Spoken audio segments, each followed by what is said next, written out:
All right, gather around the virtual campfire with me, because today we are diving into a really grim, dark fable. We're going to be unpacking an explainer of the primal authors of chaos, these incredible entities who absolutely refuse to stay within the lines of a world drafted in gray. I want you to literally imagine the biting wind, the shadows dancing against the trees, and a story that operates as a profound university-level allegory for how we actually understand order, chaos, and existential authority. So, to understand the unbinding of our rigid reality, we have to first look to the chilling atmospheric parables of the living ink. Our sources tell us that the exact moment that ink begins to pool, well, it signals the arrival of the three siblings of the spill. Now, these aren't your typical monsters hiding in the dark. They are the literal, literary manifestations of chaos. But hey, before we meet them, we kind of need to set the stage with a mortal who actually dared to challenge the established order. Part 1. The Wanderer and the Shadow. Okay, let's head up to the jagged, frostbitten crags of the Sils Maria uplands. Up here, the air is thin enough to freeze your marrow, and the silence rings like a tolling bell. This is where we meet a hollowed-out man known simply as the Wanderer.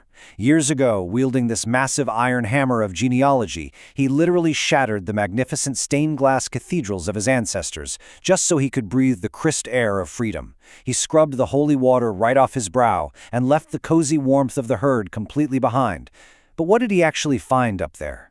Just exposure. Exposure beneath a bruised plum sky. There are no gods left to listen to him, no shepherds to guide his steps. He's entirely alone, clutching a single waxless lantern against the creeping Gothic dusk. But here's the twist. He wasn't truly alone. You see, back in his naive youth, his shadow had been totally silent. But now, as the sun of absolute certainty finally set on the modern age, the terrifying weight of his discarded idols and ancient traumas caused his shadow to grow unnaturally long. As the freezing mist coiled around their ankles, the shadow literally detached itself and delivered this haunting realization. It told him, "You fled the city of the pious to escape the stench of their rotting ideals. You broke the tablets of stone so you could breathe the crisp air of freedom. But look down at your feet, Wanderer. You have not outrun the dungeon. You have nearly made the dungeon infinite." By destroying his comforting beliefs with his merciless intellect, he hadn't found a kingdom at all. He just removed the walls. And the shadow doesn't stop there. It challenges him with this incredible, deep, philosophical truth. It whispers, "Do not fear the spill, Wanderer. The broken cathedrals were just the beginning. Now you must let the ink of chaos rewrite the very walls of your infinite cage." It's actively pushing the Wanderer to fully embrace the liberating chaos he accidentally unleashed when he first peered into the abyss. Because it's not enough to just break the old world, right? You have to learn to dance in the ink of the new one. And that ink, well, that belongs to the siblings of the spill. Part 2. The Wit, Shattering the Crown. Let's head down into the valleys below the peaks and meet the first of our three chaotic siblings. For any of you studying the deconstruction of authority, the wit is an absolutely brilliant literary symbol. As the eldest sibling, they don't wage some violent, bloody revolution. No, they just ensure the pristine blueprints of the ruling class end up as nothing more than a smudge. They stroll right into the courts of the powerful, holding a distorting mirror, totally ready to expose the vanity of anyone who claims to rule by divine or immutable right. You can see this perfectly in the parable of the papier-mâché crown. Imagine a king sitting on an iron throne, projecting this absolute, immutable authority just to hide his trembling hands. But then, a single quip from the wit exposes the king's vanity, revealing that his strong, supposedly stone chin was actually just papier-mâché. The entire court erupts in laughter, and that super rigid ego just completely collapses into a heap of delightful absurdity. This right here brilliantly illustrates a profound contrast in how we can deconstruct power. Think about it. The Wanderer used an iron hammer to shatter his idols. It was heavy, it was isolating, and it ended in this freezing, tragic loneliness. But the wit?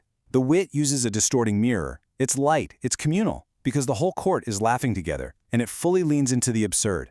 The Wanderer tried to destroy authority with dead serious intellect, whereas the wit just effortlessly dissolves it with mockery. Part 3. The Hunger, Consuming Logic. Our dark folk tale takes us to the high towers next. Meet the second sibling, the Hunger. So if the wit targets ego, the Hunger targets reason. The Hunger literally possesses a void where logic should be, acting as this massive catalyst for absurdity. It finds the lofty expectations of the wise to be, well, quite nutritious. It's a force that just swallows up the very threads of order the world is desperately trying to impose.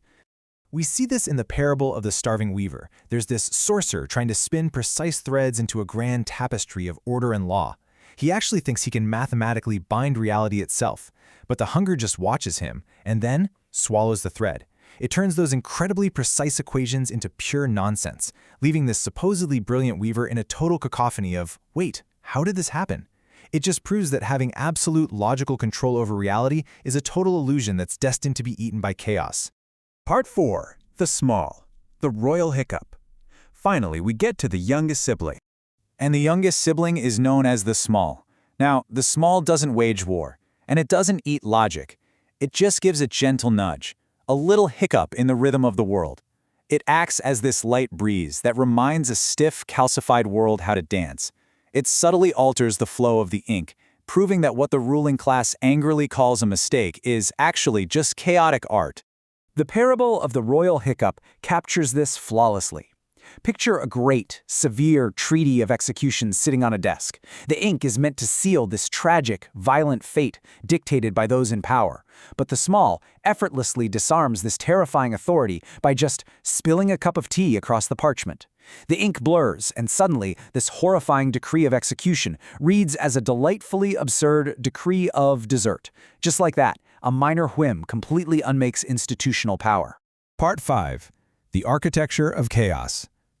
To truly grasp this allegory, we need to map out exactly how these forces systematically dismantle order. Look at the distinct architecture at play here. Every single time human beings try to impose absolute static control, whether it's the vanity of the Iron Throne, the sheer logic of precise equations, or the violence of a treaty of execution, one of our siblings shows up to neutralize it. The wit targets the ego, leaving us with papier-mâché. The hunger targets the logic, leaving us with nonsense. And the Small targets the bureaucracy, leaving us with dessert. The outcome is never total destruction, right? It's always a profound, liberating absurdity.